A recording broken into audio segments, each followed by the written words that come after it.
মুশরিক বেঈমানেরা কয় তোমগো নবী কেমন নবী, কয় কেন, কয় বাথরুমের নিয়ম শিখায়। সাহাবায়ে কেরাম কামগো শুধু নিয়ম শিখায় না, বাথরুমে গিয়ে কেমনে বসবো নবী তাও শিখায়। নবী বলেন বাম পায়ের উপরে ভর করে বাথরুমে বসবা, সুন্নত। হাঁটুর উপরে কাপড় উঠাবা না, সুন্নত। আর কাপড় যদি ঘরের ভিতরে থুইয়া দৌড় দেয়, এটা উঠাবার টাইম নাই, কাইতেই হইরা যাবে বাথরুম। আর যেই খাওন খায় বাঙাল, বাথরুমের দরজা খোলার টাইম পায় না, এমার্জেন্সি নিম্নচাপ শুরু হয়ে যায়। আল্লাহ হেদায়াত দান করুন। আর বিসমিল্লাহ তো নাই, ডান হাতে বাম হাতে হোমানে খায়। জিগাইলে আমগো আটকানের জন্য বুদ্ধি লয়ে বয়ারিস, হুজুর এত ফতুয়া দেন কেন? ডান হাতও আল্লাহর, বাম হাতও আল্লাহর। কিছু ভদ্রলোকের আবার দেখি এরা ডান হাতে ভাত খায় ঠিক, বাম হাত দিয়ে আবার লবণ নেয়, নেয়নি। বিষয় কি? বলে বাম হাত তো বাথরুমে ব্যবহার হয়, ওখানের একটা ফ্লেভার আলাদা আছে, যেন লবণের সাথে একটু মিক্স করা হয়। আর কেমনে লজ্জা দিলে জাতি সোজা হবে আমার জানা নেই। আল্লাহ হেদায়াত দান করুন। হায় হায় হায়, কষ্ট হইতেছে আপনাদের। তো আল্লাহ মর্যাদা বাড়াইয়া তারপরে মানুষ বানাইলেন। কিন্তু এখানে হাদিস, যদি তুমি হারাম থেকে বাঁচো মর্যাদা বেড়ে যাবে। অন্য হাদিসে নবী বলেন মান তাওয়াযা লিল্লাহ রাফাআহুল্লাহ, যদি বিনয়ী হয়ে চলো আল্লাহ তোমার মর্যাদা বাড়াবেন। আরে মানুষের মর্যাদা তো সৃষ্টির আগের থেকেই, আবার বাড়াবেন তার ব্যাখ্যা কি? বলে ব্যাখ্যা হলো শুনো, তুমি যে মানুষের মধ্যে তোমার একদিকে মর্যাদা আলাদা কেন? তোমার ঈমান আছে, বেঈমানের সামনে তোমার মর্যাদা বেশি। ঈমান আছে ঠিক, কিন্তু মর্যাদা বাড়বে কেন?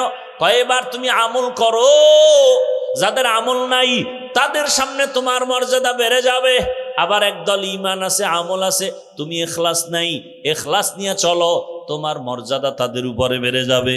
ইখলাস আছে, তাকওয়া আছে, ঈমান আমল সব আছে, এবার মর্যাদা কিভাবে বাড়বে? বলে এখন তোমারে ভালোবাসে কয়জন মানুষ? ফেসবুকের ফলোয়ার দেখ, 500 ফলোয়ার, এটি আমার সব একুরেট বন্ধু। একজনে বলছে না, কে তোর বন্ধু জানোনি? তুমি যাকে ভালোবাসো সে তোমার বন্ধু না, তোমাকে যে ভালোবাসে সে তোমার বন্ধু। তোমাকে যে ভালোবাসে সে তোমার আসল বন্ধু, তুমি যাকে ভালোবাসো সে তোমার আসল না, বরং সে তোমার দুশ্মন। স্বার্থে আঘাত লাগলেই ছুরি রেডি। এখন বাংলাদেশের নোংরামি কেমন, মানুষ মারার জন্য দুশ্মন লাগে না, নিজের আপন বন্ধুই রেডি। আল্লাহ হেদায়াত দান করুন। ভাইরা আমার, তোমাকে এখন 500 লোক ভালোবাসে, বিনয়ী হয়ে চলো, হারাম থেকে বাঁচো, তাকওয়ার উপরে চলো, ভালোবাসা মানুষের বেড়ে যাবে। বলে কেমন? এক পর্যায়ে দেখবা গোটা দেশের আমার মুমিন ভাইরা এই পরিমাণ ভালোবাসবে। আরো বাড়বে নি? হ্যাঁ আরো বাড়বে। এক পর্যায়ে দেখবা বিনয়ী হয়ে যখন চলবা, আমার আল্লাহকে নিয়ে যখন চলবা, তখন দেখবা শুধু মুমিন না, বেঈমানেরাও তোমাদের ভালোবাসা শুরু করবে। শুধু তাই না, আরো যদি আল্লাহর কাছে প্রিয় হতে পারো, দেখবা এক সময় শুধু মানুষ না, ভিন্ন প্রাণীও তোমাকে মোহাব্বত করবে। মোহাব্বত করলে দেখবা বাঘ তোমার কথা শুনে, হরিণ তোমার কথা শুনে, দুনিয়ার অন্য প্রাণী তোমার কথা শুনে। এরকম নজিরে জমিনে আছে না নাই? আল্লাহর ওলি বাঘের গিয়া কয়, বাঘ এখানে আমরা বসবাস করব, তুই তোর গন্তব্যে চলে যা। বলতে দেরি, বাঘ তার বাচ্চা কাঁধে নিয়া পাহাড়ের মধ্যে যাইতে দেরি হয় নাই। নদীর মধ্যে পানি নাই, কি নাই? পানি নাই। এলাকার লোক গিয়ে কয় নদী শুকনা, বহুদিন ধরে পানি নাই। আল্লাহর বান্দা, প্রিয় বান্দা চিঠি লেখা কয় এটা নদীর মধ্যে ফেলে দাও। যখন নদীর মধ্যে চিঠি দেওয়া হয়, সাথে সাথে শুকনা নদীর মধ্যে জোয়ার শুরু হয়ে গেল। আরো আস্তে করে বলেন, খেয়াল করছেন নি কথাটা? কি শুকনা নদীতে চিঠি লেখছে, পানির জোয়ার, এটা কেমন গাঞ্জাখুরি কথা। এখন একজন এই কামটা ঘটাইছে কে? কে ঘটাইল? পরে একজনে কয় তাবলিগের এক মুরব্বী কয় এ তো কঠিন কাফের হয়ে গেছে। না না না না না তাবলিগ না। কয় কে? চরমনের একজন ব্যক্তি। কয় ও তো ডবল কাফের। কথা না হেও না। কে? কয় দেওবন্দি একজন। কয় ট্রিপল কাফের। কথা তেও না। কয় কে? কয় খোঁজ। খুঁজতে খুঁজতে খুঁজতে খুঁজতে খুঁজতে খুঁজতে ইতিহাস ঘাটতে ঘাটতে গিয়ে দেখে এই কাজ কেউ ঘটায় নাই, যিনি ঘটাইছেন রহমতের নবীর সাহাবী হযরতে ওমর। এবার কাফের ক ওমরের কাফের বলো। কাদেরে কুদরতু দারি বার কামাল আন্তা রব্বি আন্তা হাসবি জুল জালাল তুহি কাদের জলিলুল্লাহ জাহাদার বাহার হালে তুহি মেরা নেগাহদার। আর একটু সামনে আগাবো না কষ্ট হবে আপনাদের? হাদিসের উপরে কিছু কথা বললাম, চলেন আয়াত। ওয়া আম্মা মান খাফা মাকামা রাব্বিহি ওয়া নাহান নাফসা আনিল হাওয়া ফাইন্নাল জান্নাতা হিয়াল মাওয়া। আল্লাহ বলেন আমার আদালতে দাঁড়াইয়া হিসাব দেওয়ার ভয় যারা দুনিয়াতে নিজেকে গুনাহ থেকে বাঁচাবে, আমি আল্লাহ ওয়াদা করলাম তাকে বিনা হিসাবে জান্নাত দিব। আল্লাহর আদালতে দাঁড়াইয়া হিসাব দেওয়ার ভয় কেন? এবার বুঝার দরকার আল্লাহর আদালত বলতে কি এবং সেটা কেমন, কিভাবে হবে, আল্লাহর আদালতটা কেন হবে। বলে ওই আদালতের নাম কিয়ামতের আদালত। কেন হবে ওই আদালত?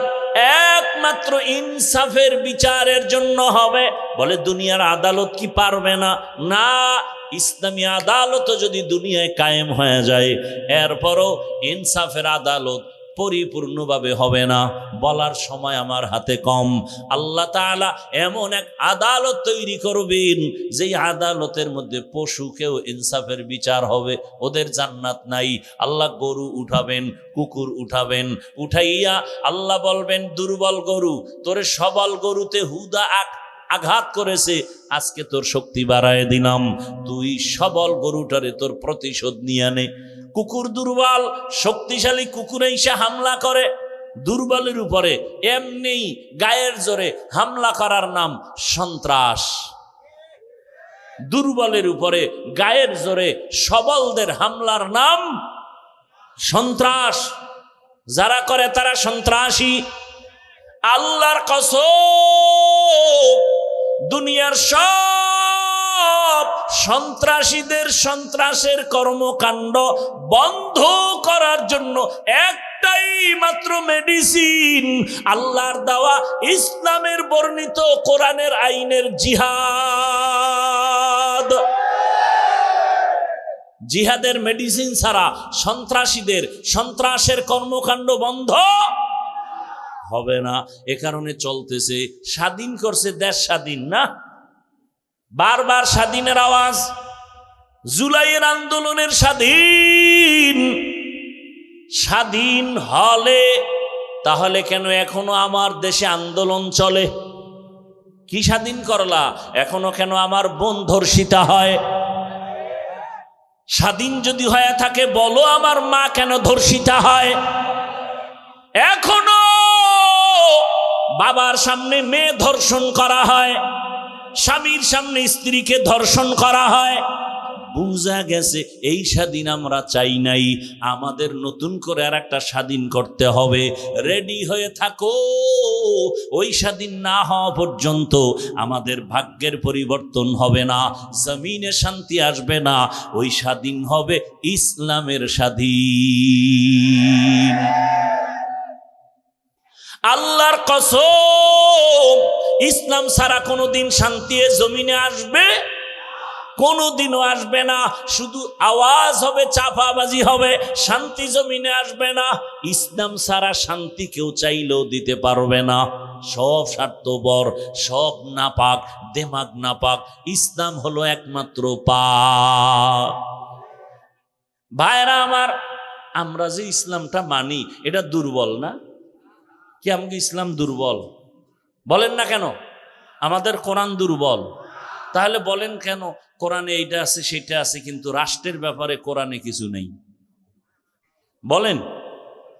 আপনারা এই ভাষায় বলেন না, আপনারা অন্য ভাষায় বলেন। কি ইসলাম ধর্ম আর রাজনীতি এক করবেন না হজরতেরা, বলে না? বলে না? রাজনীতির সাথে ধর্মকে টানবেন না। আলাদা ছিল কবে? বরং আমাদের ইসলাম তো এমন, নাই বলতে কিছু নাই। ইসলাম মানি অর্থনীতি, ইসলাম মানি সমাজনীতি, ইসলাম মানি রাষ্ট্রনীতি, কোনোটার বাইরে ইসলাম নাই। সব আল্লাহ দিয়েছেন, আমরা বুঝি না, আলোচনা করি না, বরং চ্যালেঞ্জ করে বলি তুমি আলাদা করলা কেন? বরং ইসলাম আর রাজনীতি এমন, সূর্যের সাথে আলো যেমন লাগানো, ফুলের সাথে ঘেরান যেমন লাগানো, ফুল থেকে ঘেরান আলাদা হলে যেমন ফুলের কোনো মূল্য নাই, রাজনীতির থেকে আমার আল্লাহর দ্বীন ইসলাম আলাদা করলে ও রাজনীতি থাকে না, দুর্নীতি হয়, পেটনীতি হয়। ভাইরা আমার, আমি ইসলামটারে ছোট করেন কেন? আপনি রাজনীতি করেন না সেটা ভালো, এখানে বহু আল্লাহর বান্দা আছে নামাজ পড়ে না, তার সাথে কোনো দ্বন্দ্ব নাই, কিন্তু নামাজের বিরোধিতা করলে ছাড় নাই। কি আপনি দাড়ি রাখেন না, ঝগড়া নাই, সালাম দিব, বুঝাবো, কিন্তু দাড়ির বিরোধিতা করলে কোনো ছাড় দেয়া হবে না। পর্দা না করা, পর্দার বিরোধিতা করা, দুইটা কি এক না? আপনি পর্দা করেন না, কোনো তর্ক নাই, ঝগড়া নাই, কিন্তু পর্দার বিধানের বিরুদ্ধে বললে কোনো ছাড় দেয়া হবে না। ভাইরা আমার, তো আল্লাহ পাক রব্বুল আলামিনের আদালত, ইনসাফের আদালত, আল্লাহ তাআলা ইনসাফের বিচার করবেন, যেখানে বিন্দু থেকে বিন্দু কোনো বেইনসাফি হবে না। তবে সে আদালত হবে বড় ভয়ঙ্কর আদালত। যেই আদালতের কথা স্মরণ করে আবু বকর কান্না করেন, ওমর কান্না করেন, রহমতের নবী পর্যন্ত কান্না করেন। আল্লাহর আযাবের ভয়, আল্লাহর আদালতে দাঁড়ানোর ভয় বড় কঠিন। এমন ভয়ঙ্কর আদালত হবে হাসরের ময়দানে, ইনসাফের বিচারের জন্য নবীও কান্না করেন। আল্লাহর আদালতে আমার উম্মতের উপায় কি হবে? আবু বকর নামাজে দাঁড়ায় কান্না করেন, হাসরের ময়দানে আল্লাহর আদালতে কেমন করে দাঁড়াবো, এই ভয়। বাদশা হারুন রশিদের নাম শুনছেন না? বলেন তো তার স্ত্রীর নাম কি? মাশাআল্লাহ, জুবায়দা খাতুন। একজন রাষ্ট্র পরিচালক, অন্যদিকে সে কিন্তু মসজিদের ইমাম। বাদশা হারুন রশিদ শুধু দুনিয়ার বাদশা না, আখিরাতের লাইনও আগানো। প্রমাণ তার স্ত্রী কত বড় দিনদার। পর্দার আড়ালের আম্মা জানেরা, বোনেরা, ভালো করে শুনেন। ওই বাদশা হারুন রশিদের স্ত্রী জুবায়দা খাতুন, তিনি ছিলেন কোরআনের হাফেজা। তার কাজের লোক ছিল 100 নারী, সমস্ত কাজের নারীরাও কোরআনের হাফেজা। আরো আস্তে করে বলেন, কাজের নারীরা। সুবহানাল্লাহ। জুবায়দা চিন্তা করলেন, আল্লাহ আমাকে নেয়ামত দিছেন, আরে এত বড় বাদশাহ হারুন রশিদ, তার ঘরের স্ত্রী জুবায়দার পাওয়ার কত। এরপর আল্লাহর কি ভয়। হরকে দারত খৌফে হকদার দিল মাদাম, জন্নাতুল মাওয়া দেহাদ ও রামাকাম। আরামগোদাসে একটু কমিশনার হইলে আরে পাওয়া, পুরা উল্টায় ফেলায় জমিনদের, ঠিক নি? আপনাকে উত্তরবঙ্গে মাঝে মাঝে দেখি ওয়াজের স্টেজে বক্তব্য, মহিলা কি কমিশনার না মেম্বার কোরআনের প্যান্ডেলে বক্তব্য দেয় জাতির সামনে। এটা কি রাজনীতির প্যান্ডেল? বলেন, সহজ কথা বলেন। আমাদের ওয়াজের প্যান্ডেলগুলো কি রাজনীতির স্টেজ? তো রাজনীতির বক্তাদের নাম কেন আর বক্তব্য কেন? ওয়াজের প্যান্ডেলে যদি রাজনীতির নেতা বক্তব্য দিয়ে ভোট চায়, তাহলে আলেম ওলামা কোরআন হাতে নিয়ে রাজনীতির ওয়াজ করবে কঠিনভাবে। নিজের বেলায় কুরু কুরু, আমগো বেলায় মাকরু, বদমাস। আল্লাহ হেদায়াত দান করুন। কয় ভাই আপনার দাওয়াত, কা আলহামদুলিল্লাহ। কয় আপনার বাড়ি? কা নাউজুবিল্লাহ। মসজিদে ঢুইকা ভোট চায়, আর ইমাম সাহেব যদি ইসলামের লাইনে কোনো দল করে, তাই উপরে বিপদ। এটা কোন স্বৈরাচারী আচরণ? আবার জীবনভর ডাউলের ভানি আটার রুটি খাইয়া কোরআন হাদিস শিখলাম, কষ্ট করলাম। কি পরিমাণ কষ্টের কোনো ভাষা নাই। এত পরিমাণ কষ্ট করছি।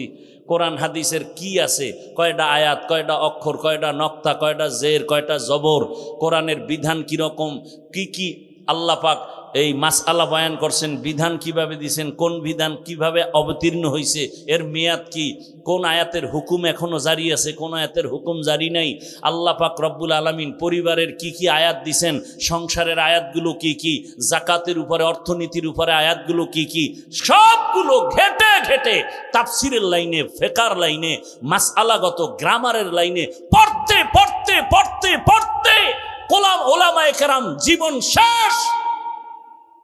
মানুষকে বয়ানে বসলেই একটা বেয়াদব, বেনামাজি, সুদখোর, সে এসে ডিরেকশন দেয়, বয়ানটা এমন করেন।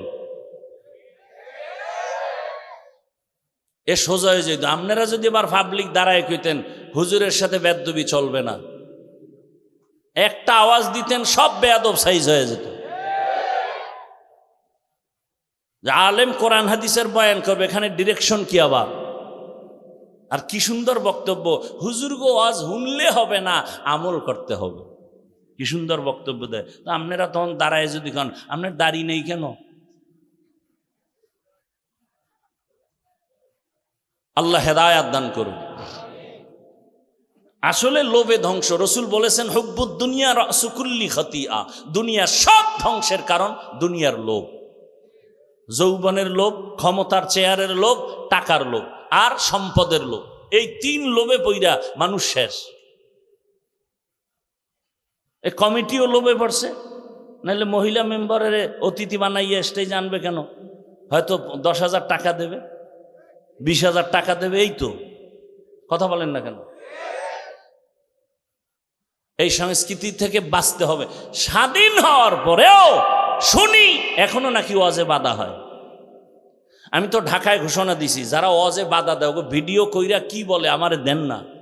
ওই জালেমের বিরুদ্ধে নতুন করে আন্দোলন করতে হবে। এজন্য বলছি ইসলামের স্বাধীন হওয়া ছাড়া এ জমিনে শান্তি আসবে না। আল্লাহ হেদায়াত দান করে। وَأَمَّا مَنْ خَافَ مَقَامَ رَبِّهِ وَنَهَى النَّفْسَ عَنِ الْهَوَى فَإِنَّ الْجَنَّةَ هِيَ الْمَأْوَى। জুবায়দা সিদ্ধান্ত নিয়েছেন আমার বাড়ির থেকে 24টা ঘন্টাই কোরআনের আওয়াজ শুরু হবে, চালু হবে। 1 সেকেন্ড যেন জুবায়দার রাজপ্রাসাদের মধ্য থেকে, বাড়ি থেকে কোরআনের আওয়াজের বন্ধ না হয়। জুবায়দা সিদ্ধান্ত নিয়া পরামর্শ করে ফাইনাল করে ফেললেন। কাজের নারীদের বলে তুমি একটু তেলাওয়াত করবা, তারপরে কাজে যাও। এরপরে আরেকজন তেলাওয়াতে বসো, সে কাজে যাও, আরেকজন বসবে, আরেকজন, এভাবে সিরিয়ালে তেলাওয়াত চলতে থাকবে। জুবায়দার বাড়িতে 24টা ঘন্টা আল্লাহর কোরআনের তেলাওয়াত চলে। যেই ঘরে আল্লাহর কোরআনের তেলাওয়াত, ওই বাড়ির মধ্যে কখনো বিপদ আসতে পারে না। মুসলমানের ঘরে কোরআন নাই, একজন না হুজুর এখন কি সাইড জিল কোরআন শরীফ আমার ঘরে, কিন্তু 20 বছর হয়ে গেল একবারও খুইলা দেখে না ভেতরে কি লেখা। কেমন সুন্দর আমার মাওলার কালাম, যেই কালাম দেখলেই কলিজা ঠান্ডা হয়ে যায়। কেমন যেন আমার আল্লাহ চুম্বুক লাগায় দিছে। এই কোরআনের আওয়াজটা শুনলে কেমন যেন চোখের পানি বের হয়ে যায়। কথা ঠিক নেই? ও আমার যুবক বাবারা, খালি গান শুনছো? আল্লাহর কসম মোবাইলটা যেহেতু চালাবি, জিব্রাইল মানা করলেও ফিরবি না। তবে আমার দাবি হলো তোর আকাম টাকাম যখন শেষ হবে তখন তুই 4-5 মিনিটের জন্য মক্কা মদিনার তেলাওয়াত চালু কর। মক্কা মদিনার তেলাওয়াত চালু কইরা মোবাইলটা পাশে রাইখা চুপ করে শুয়া থাক, ঘুমায় যা শুনতে শুনতে। এক সময় তোর অন্তর এমন হবে চোখ দিয়া পানি বের হয়ে যাবে, তুই নিজেই বলবি আল্লাহর কোরআনের তেলাওয়াতের মতো মজার আওয়াজ নাই, আর কখনো গানের আওয়াজ কানে দিব না। আল্লাহর কোরআন তো এমন এক মজার তেলাওয়াতের কিতাব। ও পর্দার আড়ালের আম্মা জানেরা, পুরা কোরআন পড়তে পারেন, অন্তত 5 ওয়াক্ত নামাজের পরে 5টা সূরার আমল করেন, ফজরের নামাজের পরে ইয়াসিনের আমল করেন, জোহরের নামাজের পরে সূরা ফাতাহ অথবা সূরা আর রহমানের তেলাওয়াত, আসরের নামাজের পরে সূরা নাবা, মাগরিবের পরে সূরা ওয়াকিআ, এশার পরে সূরাতুল মুলক তেলাওয়াত করেন। দেখবেন বরকত শুরু হয়ে যাবে, ঘরের মধ্যে শান্তি চলে আসবে। সারা দিন রাত খালি মোবাইলের গান, টেলিভিশনের গান, আর ঘরে আইলি ঝগড়া, স্বামী আর স্ত্রী, সন্তান এগুলো শিখতেছে। এই সন্তান ভালো হবে কিভাবে? এজন্য আল্লাহর কোরআনের তেলাওয়াত এত বড় ক্ষমতাওয়ালা বাদশা হারুন রশিদ, তার স্ত্রীর আমল কত সুন্দর, নীতি কত সুন্দর, আদর্শ কত সুন্দর। আল্লাহ আমাদের সবাইকে কোরআন তেলাওয়াত করার তৌফিক দান করেন। বেশি বেশি কোরআন তেলাওয়াত, বুকে লাগান, আঙ্গুল টানেন, আল্লাহর কোরআন দেখেন, হাজা কালামু রব্বি, দিলটা শান্ত হয়ে যায়। পৃথিবীতে আল্লাহর কোরআনের আওয়াজের মতো আর সুন্দর আওয়াজ নাই। এই জুবায়দা একদিন স্বপ্ন দেখতেছে বাইতুল্লাহর সামনে সে দাঁড়ানো। কোথায় দাঁড়ানো? বাইতুল্লাহর সামনে দাঁড়ানো বড় কঠিন, কিন্তু স্বপ্ন দেখতেছে জুবায়দা বাইতুল্লাহর সামনে দাঁড়ানো, আর সারা দেশের মানুষ এসে এসে জুবায়দার সাথে জেনা করে। কোথায় বৈশা? আর কোথায়? বাইতুল্লাহ কত দামি একটা ঘর।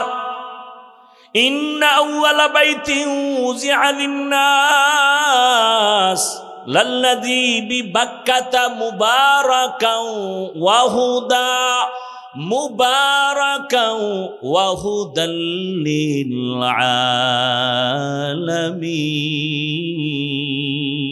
আলামিন। আল্লাহ জমিন বানায় প্রথম ঘর বানাইলেন হেদায়েতের ঘর, বাক্কা নগরী বাইতুল্লাহ। যেই বাইতুল্লাহর দিকে তাকাইলেই শুধু সওয়াব আর সওয়াব। বাইতুল্লাহর এরিয়ায় বসে একবার বলবে আল্লাহ, 1,00,000 বার আল্লাহ বলার সওয়াব। জুবায়দা খাতুন স্বপ্ন দেখে বাইতুল্লাহর পাশে দাঁড়ানো, আর সারা দেশের মানুষ এসে এসে জুবায়দার সাথে জিনা করে। এটা বাস্তব না স্বপ্ন? স্বপ্ন। এবার জুবায়দা ঘুম থেকে উঠিয়া ভয় পেয়ে গেলেন, এমন কপাল আমার, তাও আবার বাইতুল্লাহর সামনে দাঁড়ানো। যেই বাইতুল্লাহ ঢুকলে সওয়াব আর সওয়াব, 1 সেজদা 1,00,000 সেজদার সওয়াব, একবার আল্লাহ বলা 1,00,000 বার আল্লাহ বলার সওয়াব। কিন্তু ব্যাখ্যা কই পাই? এজন্য ব্যাখ্যা তো যে বুঝে তার কাছে যেতে হবে।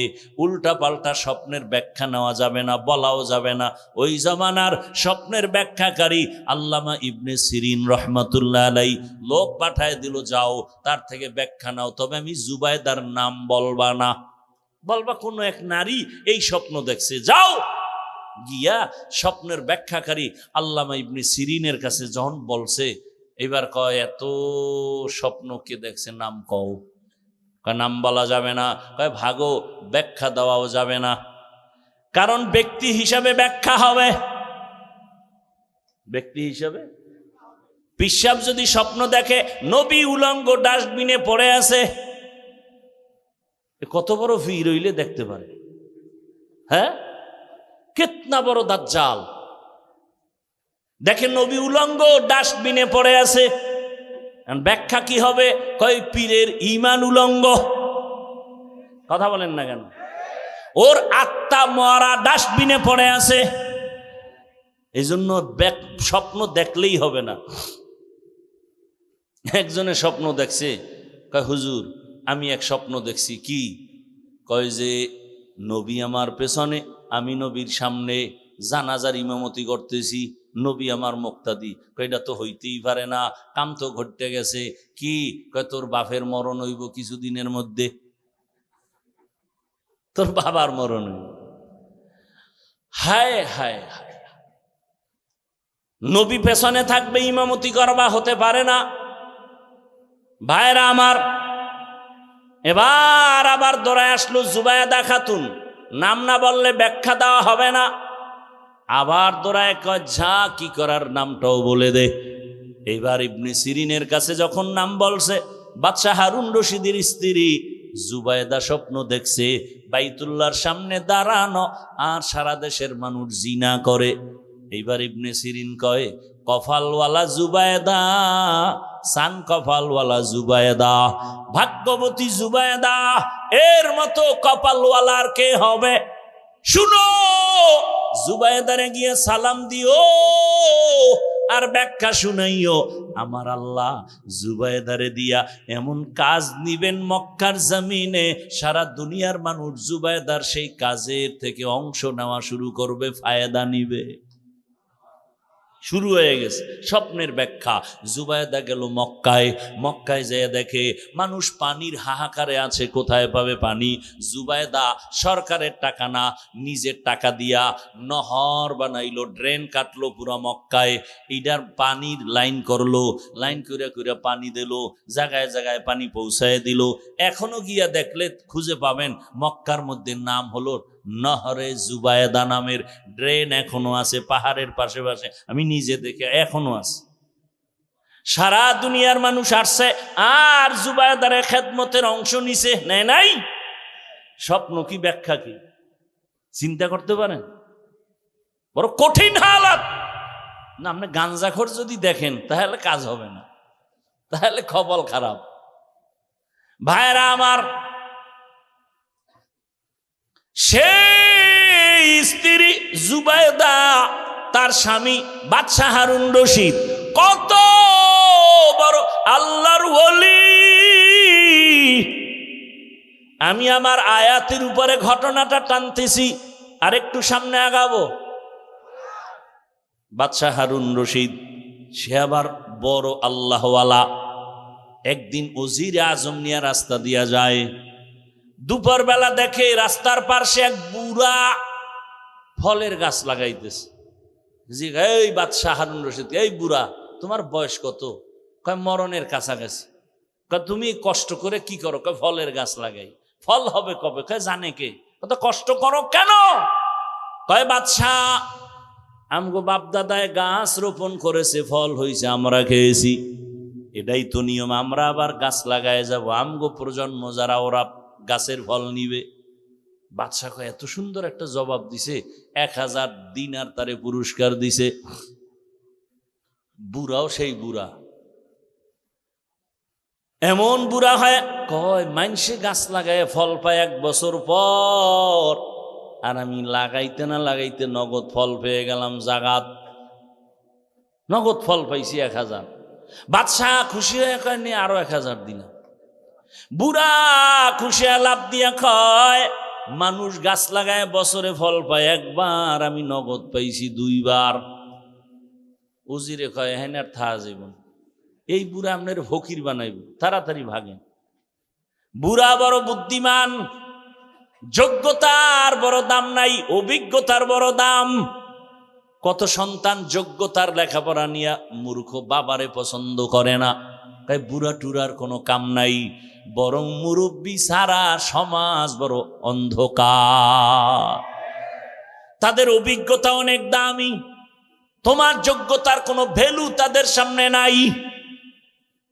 ভালো করে বুঝো। বাদশাহ হারুন রশিদ একদিন দেশের উলামায়ে কেরামদের দাওয়াত দিলেন, দুপুরবেলা খানার আয়োজন রাজপ্রাসাদে।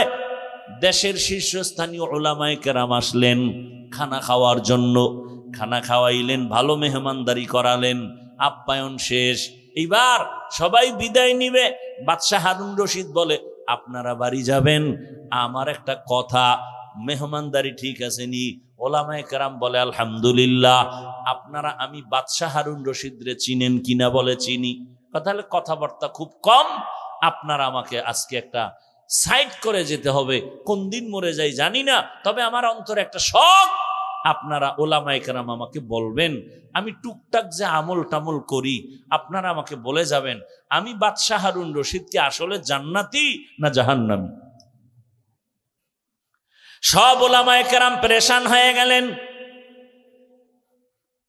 একজন একজন একজন একজন বলতে বলতে বলে, আপনি জান্নাতি না জাহান্নামী তা বলা যাবে না, তবে এতটুকু বলা যেতে পারে, ভালো কাজ করলে আপনি জান্নাতের পথে আছেন, খারাপ কাজ করলে আপনি জাহান্নামের পথে আছেন। কিন্তু জান্নাতি বলা যাবে যাবে না, জাহান্নামী বলা যাবে না।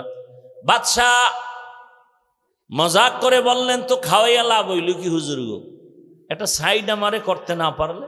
ঠিক আছে, আপনারা চলে যান, দোয়া করবেন। ওলামায়ে কেরাম বিদায় নিবেন, এই সময় মজলিসের পেছনে একটা বালক দাঁড়ায় গেল, অল্প বয়সের 9 বছরের বালক দাঁড়ায় গেল, দাঁড়ায় বলে, বাদশাহ জাহাপনা, আপনি যদি অনুমতি দেন জবাবটা আমি দিতে পারবো। আলেমদের মাথা গরম, আরে আমরা পারি না, আর এই অল্প বয়সের বাচ্চা কেমনে জবাব দিবে? বালকেরা ডাকা হলো, আসো। বাদশার সামনে দাঁড়ায় বলে, প্রশ্নটা কি? বলে, আমি জান্নাতি না জাহান্নামী? বলে, উত্তর দিবেন আপনি না আমি? কয় তুমি। তাহলে যেহেতু কিছু সময়ের জন্য আমি উত্তর দিব, বলেন প্রশ্ন করার থেকে উত্তর দেনেওয়ালার মর্যাদা কম না বেশি? বলে বেশি।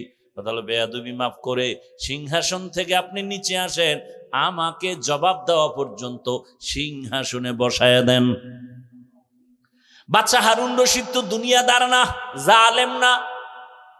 ওলামায়ে কেরামের সামনে বলে, ঠিক আছে আমি নিচে নামলাম, তুমি আসো সিংহাসনে বসে জবাব দাও। এইবার বালক সিংহাসনে বসিয়া জবাব দেওয়ার আগে বলে, মাওলার এলেম যার কাছে আছে তার সম্মান তো এমনই হয়। কোরআন ও হাদিসের এলেম যাদের কাছে আছে তাদের সম্মান এমনই হয়। ইলমেরা এজাজ করদান বেহিসাব, খলকেরা দাদান জবাবে বাসওয়াব, হক না দারদ দুস্তে খলকা জারেরা, নিস্তে ই খসলত একে দিনদারেরা।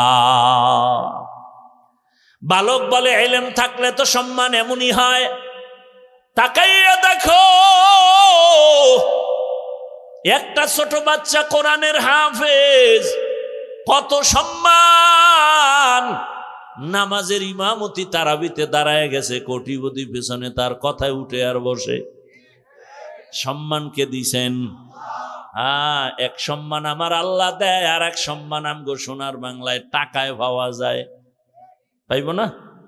আপনারাও হাদিয়া খাওয়ার জন্য বসে আছেন ভোটের আগের রাত, তাহাজ্জুদের সময়, বরকতের টাইম, টাকার বস্তা চলে আসবে আর বলবেন, খোদার কসম ভোট তো তোমার এই দিমু। এক ভোট 6 জায়গায় বেইছে, টাকা খায় 6 জায়গার থেকে। কেমন হারামখোর! আর এ কয় হুজুর গো দোয়া কবুল হয় না। চিন্তা করছেন? ভোটের আগে যারা টাকা খাইবা, তোমরা টাকা না খাইয়া বাথরুমে গিয়া 10 গ্রাম পায়খানা খাইও, বাজারে গিয়া হালাল সাবান দিয়া কুলি করবা, গন্ধ থাকবে না। কিন্তু এই হারাম খাইয়া যারা মরবা, জাহান্নামের আগুন সারা গন্ধ যাবে না। আল্লাহ হেদায়েত দান করেন। কেমনে বুঝাবো? এ প্যান্ডেল থেকে বাইর হওয়ার পরেই যেই চোরায় বিড়ি টানবে, এর হেদায়েত তো জায়গায় শুরু হয়ে গেছে। আল্লাহ হেদায়েত দান করুন। ভাইরা আমার,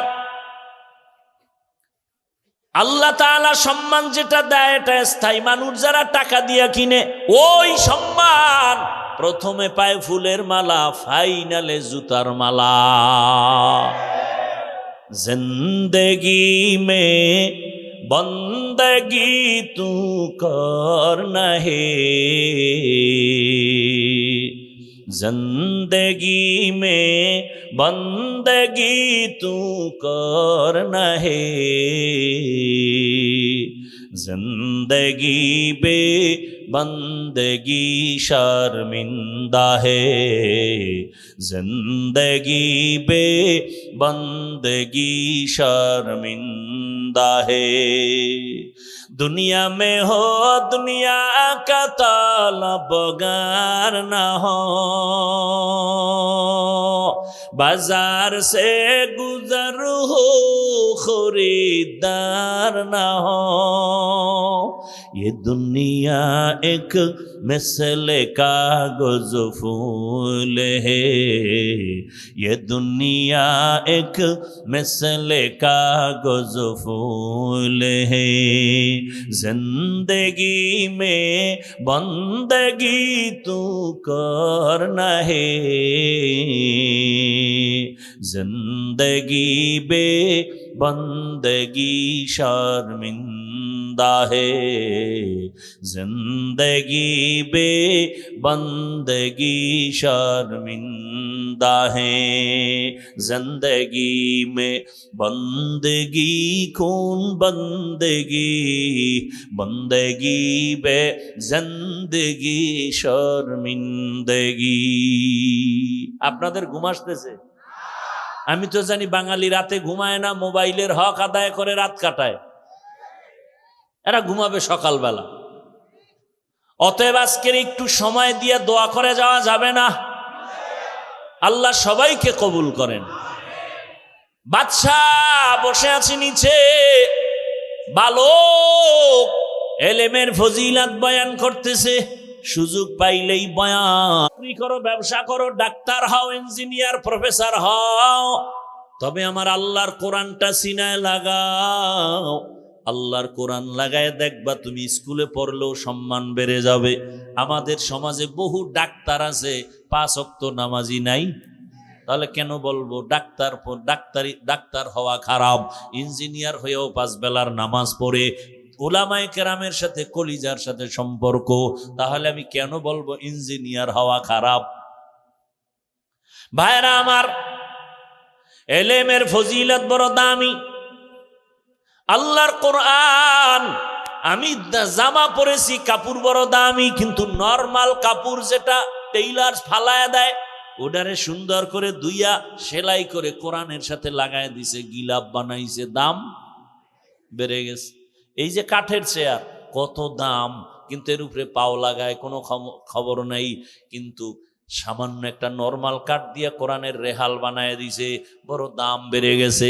আপনাদের এলাকায় বহু ঘর বিল্ডিং আছে একটা বিল্ডিং এর ওই পরিমাণ দাম নাই কোরআনওয়ালাই মাদ্রাসার ঘরের যেই দাম আল্লাহর দেয়া সম্মান চোখের সামনে দেখতেছেন বুঝেন না কেন কেন কোরআন পড়েন না কেন কোরআনওয়ালাদের সাথে সম্পর্ক তৈরি করেন না আল্লাহর কোরআনের সাথে সম্পর্ক রাখেন কোরআনওয়ালাদের সাথে সম্পর্ক রাখবেন দেখবেন আপনার দুনিয়াতেও কামাই রুজি ব্যবসায় বরকত বেড়ে যাবে আল্লাহ তৌফিক দান করেন এবার বালক ডাক দিয়ে কয় বাদশাহ হারুন রশিদ আপনার প্রশ্নটা আবার করেন বলে আমি জান্নাতি না জাহান্নামী এবার বালক বলে বাদশাহ আমাকে একটা প্রশ্নের জবাব দেন জীবনে আপনার এমন কোনো ঘটনা ঘটছে কিনা যে আপনার সামনে সুন্দরী রূপসী মেয়ে দাঁড়ানো অনেক সুন্দরী কি আপনি চাইলেই গুনাহ করতে পারতেন কিন্তু আমার আল্লাহর ভয়ের দিকে খেয়াল করে আপনি সেখানে গুনাহ করেন নাই এমন কোনো ঘটনা ঘটছেনি এবার বাদশা কয় একটা না অনেকগুলো ঘটনা আমার সামনে সুন্দরী মেয়েরা সুন্দরী রমণী তার ব্যক্তিগত জরুরতে আসছে রাষ্ট্রীয় কোনো জরুরতে আসছে আমি আল্লাহর প্রতি ভয় প্রদর্শন করে আমি গুনাহ করি নাই নিজেকে কন্ট্রোলে নিয়ে আসছি বালক ডাক দিয়া কয় যদি আপনার কথা সত্যই হয় আমি চ্যালেঞ্জ দিলাম আপনি শুধু জান্নাতি না আপনি বিনা হিসাবে জান্নাতি ওলামায়ে কেরাম কয় এটা কেমনে এই বালক জবাব দাও বালক ডাক দিয়া বলে আমার বাবার কথা না, দাদার কথা না, মন গড়া কথা না, আল্লাহর কোরআন হলো দলিল। বলে আল্লাহর কোরআন দলিল মানি দাও। এবার বাচ্চা বালক আল্লাহর কোরআন থেকে দলিল দিয়া বলে আল্লাহর ওয়াদা তুমি শুনো নাই, ওয়া আম্মা মান খাফা মাকামা রাব্বিহি ওয়া নাহান নাফসা আনিল হাওয়া ফাইন্নাল জান্নাতা হিয়াল মাওয়া। আল্লাহ ওয়াদা করেছেন আমার আদালতে দাঁড়াইয়া হিসাব দেওয়ার ভয় যারা দুনিয়াতে গুনাহ থেকে নিজেকে বাঁচাইয়া রাখবেন, আল্লাহ বলেন আমি তাকে বিনা হিসাবে জান্নাত দিব। हर के दारद खौफे हकदार दिल मदम जन्नतुल मअवा देहद राम काम बखा कुरआ कलामुल्ला बशनो कदीमास्ती कदीमास्ती नईनो। ও আমার যুবক বাবারা, বৃদ্ধ বাবাজিরা, ও ব্যবসায়ী বাবারা, ও চাকরিজীবী বাবারা, পর্দার আড়ালের মা বোনেরা, একটু শুনেন আমার আল্লাহ পাকের আদালতের এত ভয় কেন? আম্মা জান আয়েশা রাদিয়াল্লাহু আনহা বলেন আমি একদিন তাকায় দেখি, প্রায় সময় নজর করি, দেখি আমার রহমতের নবী আমার হুজরায় বসে গুনগুন করে কান্না করে। আমি প্রায় দেখতাম নবী কান্না করেন গুনগুন করে। আমি ভয় পাইতাম না জানি আমার কোনো বেয়াদবি হয়ে গেল। আম্মাজান বলেন আমি একদিন রহমতের নবীর পার্শ্বে গিয়া দাঁড়াইলাম। আরে আমি তো বয়সে অনেক ছোট, 6 বছর বয়সে রসুলের সাথে আমার বিবাহ, 9 বছর বয়সে রসুলের ঘরে আসছি। 18 বছর বয়স যখন হলো আম্মাজানের থেকে রসুল বিদায় নিয়ে দুনিয়ার থেকে চলে গেলেন। মাত্র 9 বছর নবীর ঘর করলেন। আমার নবী ঘরে বসে কাঁদবেন আর আমি আয়েশা ভয় পাই না জানি কোনো বেয়াদবি হয়ে গেল। নবীর পাশে গিয়া দাঁড়ালাম, ইয়া রাসূলুল্লাহ আপনি কেন কাঁদেন? আমি আয়েশার কোনো বেয়াদবি হয়ে গেল নাকি? রহমতের নবী বলেন ও আয়েশা তোমার কেন বেয়াদবি হবে? বলে আমার বয়স কম, রহমতের নবীর সাথে যদি বেয়াদবি হয় আমার জাহান্নাম ছাড়া উপায় নাই। নবী বলেন আয়েশা তুমি কি জানো তোমার সাথে বিবাহের পয়গাম কে দিয়েছে জানো? আমি তোমাকে বিবাহ আমার বাবার কথাই করি নাই, তোমার বিবাহের সাথে আমার বন্ধন, তোমার পয়গাম দিয়েছেন ডাইরেক্ট আমার আল্লাহ। তুমি বেয়াদবি করবা এমন আল্লাহ তো এমন ব্যক্তির ব্যাপারে পয়গাম দিবে না। তবে নবী আপনি কাঁদেন কেন? রহমতের নবী বলেন আয়েশা আমার জীবনের একটা ইতিহাস বড় কঠিন, তুমি জানো না। আমার জীবনে 2টা কথা বেশি বেশি মনে পড়ে গেলে, 2টা কথা আমার মনে পড়লে আমি বেশি বেশি কান্না করি। ইয়া রাসূলুল্লাহ আপনার সে 2টা কথা কি? বলে আয়েশা তুমি জানো না আমার জীবনের একটা বেশি অংশ চলে গেছে, তুমি আমার শেষ অংশে চলে আসছো। ওই বেশি অংশটা আমার কান্নার ইতিহাস, আমার না খাওয়ার ইতিহাস, আমার উপরে জুলুম অত্যাচারের ইতিহাস। আমার বংশের ভেতরে চতুর্মুখী দুশ্মন। আমি দুনিয়াতে আইসা একবার বাবার চেহারাও দেখতে পারি নাই, বাবা বলে ডাক দিতে পারি নাই। 6 বছরে আমি মা হারিয়েছি, 8 বছরে আমার দাদাও চলে গেল। আমার জীবনে এমন অবস্থা, ডানেও দুশ্মন বামেও দুশ্মন, পেছনে দুশ্মন, চতুর্মুখী দুশ্মন। আমার হাঁটার পথে কাটা, আমারে চতুর্মুখীভাবে অত্যাচার, আমাকে রাতের বেলা চাই মেরে ফেলবে। আমার বাড়ির চতুর্পার্শ্বে ঘেরাও দিয়া দুশ্মন হাজির হয়ে গেল। ও আয়েশা ওই সময় আমার টাকা নাই, আমি অত বড় অসহায়, এমন এক হালাত ওই সময় আমার একমাত্র দুনিয়া দারুল আসবাব হিসাবে আল্লাহ আমাকে দুইটা ছায়ার ব্যবস্থা করলেন। আমার জীবনের এক বড় ছায়া আমার চাচা আবু তালিব, আর একটা ছায়া আমার সহধর্মিনী খাদিজা রাদিয়াল্লাহু আনহা। ছিল সে আরবের বড় ধনী নারী। ও পর্দার আড়ালের আম্মা জানেরা, আপনারাও তো খাদিজা রাদিয়াল্লাহু আনহার মতোই তো দেখতে নারী। আপনারা যদিও খাদিজা না, আল্লাহ তাআলা আপনাদের এত মর্যাদা দান করলেন। নবীজি যেই সময় দুনিয়াতে আসছেন, নারী ছিল সমাজের বড় অবহেলিত, নারী পছন্দ করে না। বাবা তার কন্যাকে গলা টিপে মেরে ফেলে, কন্যা পছন্দ করে না। নবী বলেন, ও আয়েশা, আমার ওই কঠিন সময়, আমার অসহায়ত্বের অবস্থার ভিতরে খাদিজা আরবের বড় ধনী সম্পদওয়ালা আমার ঘরে যখন আসছে, দুই স্বামী বিদায়ের পরে আমি একাধিক সন্তানের মা হওয়ার পরে খাদিজা আমার ঘরে আসছে। আমার অবস্থা দেখিয়া খাদিজা তার সব সম্পদ আমি রহমতের নবীরে হাদিয়া দিয়ে দিছে, আমি এগুলো দান করে দিলাম। এমন অবস্থা আমি না খায়া কষ্ট করি। আরে আমাকে ওই আমার বংশের দুশ্মনেরা একটানা 3টা বছর শিয়াবে আবু তালিবের মধ্যে গৃহবন্দী করে রাখলো। পাহাড়ের পাদদেশে পানি দেয় না, খানা দেয় না, এমন এক হালাত আমার জীবনের। আমি গাছের পাতা ছিঁড়ে ছিঁড়ে চাবায়া চাবায়া খাই, পেটের ক্ষুধা নিবারণ করি। আমার কষ্ট শেয়ার করতে গিয়া আমার বিবি খাদিজা আমার কাছে আইসা সেও পাতা চাবায় খায়। তার টাকা পয়সা থাকার পরেও আমার মুহাব্বতে ঘরে যায় না, এত কষ্টের জীবন কাটাইলো। আমি হেরা গুহার ভেতরে সপ্তাহ ধ্যানে কাটাইতাম।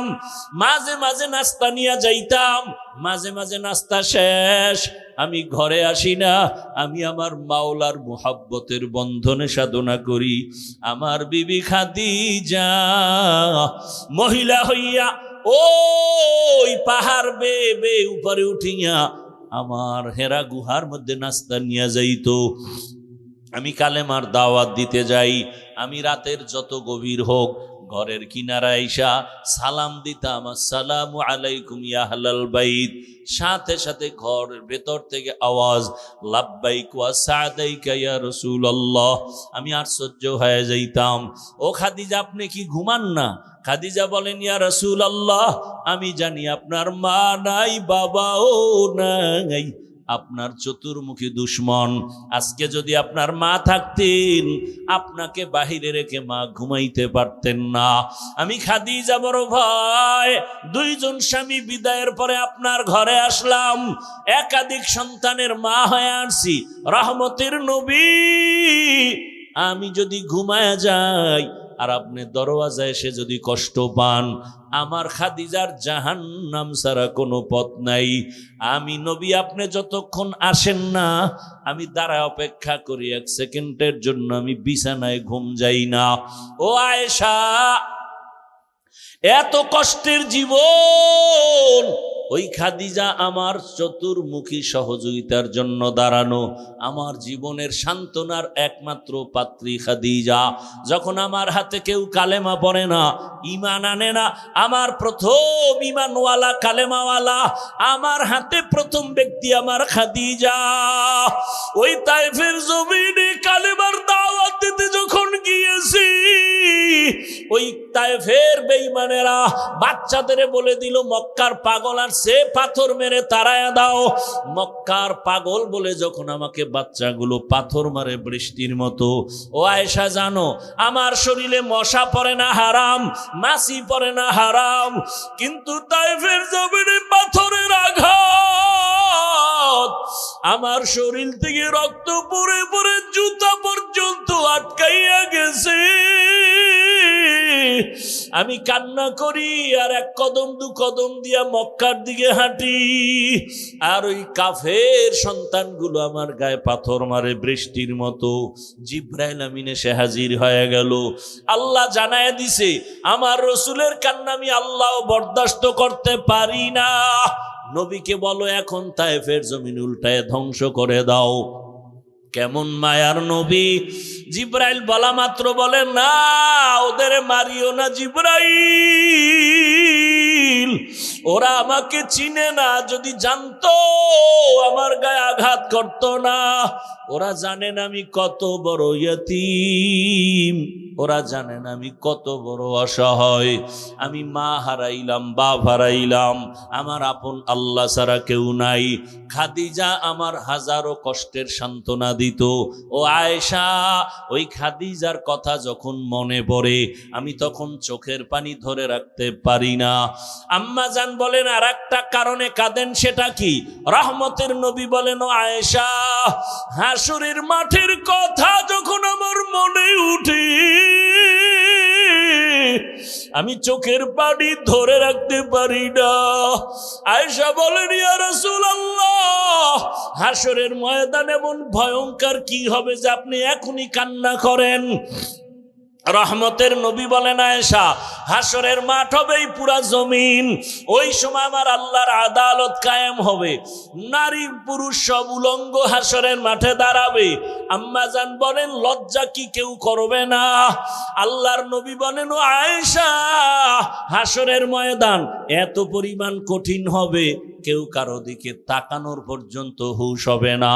সূর্য নিচে চলে আসবে, সূর্যের গরম যখন শুরু হবে জমিনটা মাটির তামা হয়ে যাবে পুরিয়া। অন্যদিকে জাহান্নামের আওয়াজ, জাহান্নামের চিৎকার ডেকে ডেকে বলবে, ও আল্লাহ, বেনামাজি গুলো কই,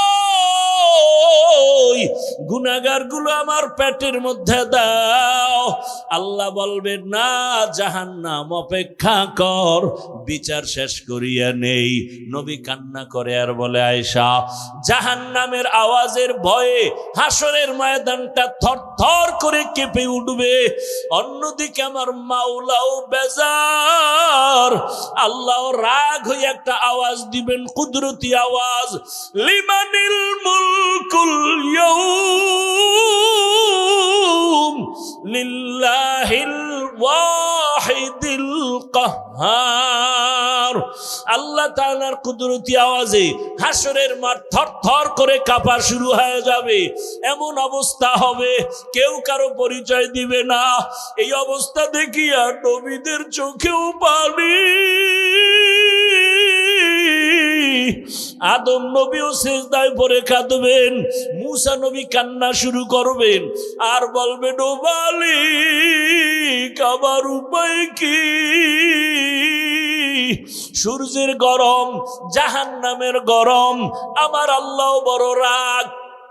এমন অবস্থায় নবী বলেন, আয়েশা, ইব্রাহিম নবীও কান্না, নূহ নবীর কান্না, ঈসা নবীর কান্না, মুসা নবীর কান্না। আম্মা জান বলেন, নবী, উম্মতের উপায় কি? আল্লাহর নবী বলেন, উম্মতেরা আদম নবীর কাছে যাবে, ফেরত চলে আসবে, মুসা নবীর কাছে যাবে, ফেরত চলে আসবে, সর্বশেষ এরা খুঁজবে আখিরি নবী কই, এরা আমাকে তালাশ করতে থাকবে। ও নবী, আপনি তখন কোথায় থাকবেন? নবী বলেন, আমি তখন আমার মাওলার সামনে মাকামে মাহমুদে। এমন অবস্থা দেখিয়া আমিও সেজদায় পড়ে যাব, কান্না শুরু করব। মুসা নবীর কান্না নিজের চিন্তা, ঈসা নবীর কান্না নিজের চিন্তা, ইব্রাহিম নবীর কান্না নিজের চিন্তা, আর আমি সেজদায় পড়ে কান্না করব। একবারও আমি আমার চিন্তা করব না।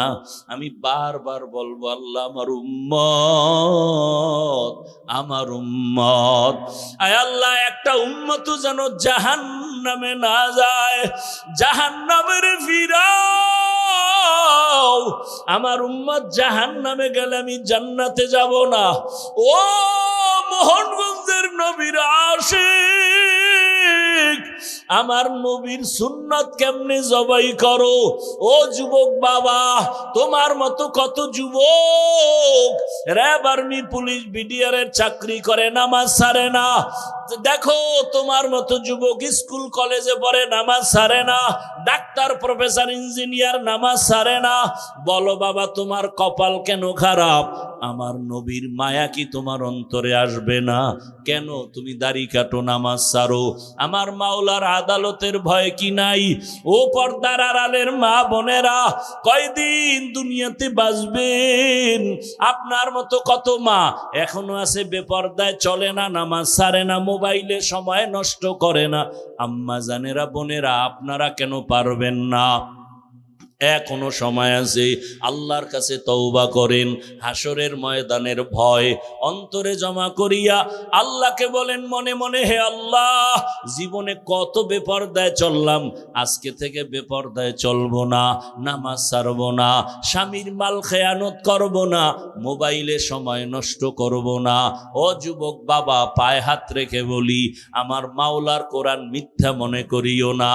আল্লাহর আযাব বড় কঠিন, এখনো সময় আছে, তওবা করো। আল্লাহকে বলো, হে আল্লাহ, জীবনে কত নামাজ ছাড়লাম, দাড়ি কাটলাম, বেপরদায় চললাম, কত চোখের গুনাহ, হাতের গুনাহ করলাম, আজকে থেকে তওবা করলাম, আর নামাজ ছাড়বো না, দাড়ি কাটবো না, বেপরদায় চলবো না। মা বাবার দোয়া নিয়া, শিক্ষকের দোয়া নিয়া, ওলামায়ে কেরামের পরামর্শ নিয়া, মায়ার নবীর আদর্শ মেনে জীবনটা চালাবো। ও আল্লাহর বান্দারা, তওবা করো। মায়ার নবী যদি কাঁদেন, উম্মতের চিন্তায় কাঁদেন। ও নবীর আশিক, আল্লাহর নবী বলেন, ও আয়েশা, আমার কান্না দেখার সাথে সাথে আমার আল্লাহ বলবেন, রহমতের নবী, আপনি মাথা উঁচু করেন, আপনি কান্না করিয়েন না, আপনার উম্মতগুলো ধরে ধরে বাছাই করে করে জান্নাতের দিকে নিয়ে যান। আম্মা জানকে নবী বলেন, আমি মাথা উঁচু করিয়া আমার উম্মতগুলো ধরে ধরে জান্নাতের পথের দিকে নেওয়া শুরু করব। নবীকে প্রশ্ন করেন আম্মা জান, ইয়া রাসূলুল্লাহ, কোটি কোটি কোটি মানুষের ভেতরে মুসা নবীর উম্মত, ঈসা নবীর উম্মত, ইব্রাহিম নবীর উম্মত, আপনার উম্মতগুলো কিভাবে চিনবেন? নবী বলেন, ও আয়েশা, আরে যারা আমার উম্মত আসল দুনিয়াতে 5 ওয়াক্ত নামাজ আদায় করেছে ওযু বানাইয়া, হাসরের ময়দানে ওযুর জায়গাগুলো নূরের আলোতে ঝলমল করতে থাকবে। আমি ধরে ধরে হাউজে কাউসারের কিনারায় নিয়া আমি নিজে পেয়ালা ভরে ভরে আমার মোহাব্বতের উম্মতের হাউজে কাউসারের শরবত দিব, আমার উম্মত পান করবে।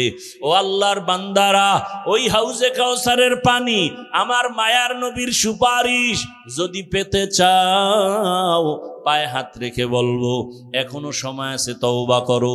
ওরে জীবনের শখ মিটাইয়া গুনাহ তো কম করো নাই, নামাজ তো কম ছাড়ো নাই, দাড়ি তো কম কাটো নাই, বেপরদায় আড্ডা তো কম দাও নাই, আর কত দেখো না, লাশ আর লাশ, পানির নিচে যুবকের লাশ, ঘরের বিছানায় যুবকের লাশ, গাড়ির নিচে যুবকের লাশ।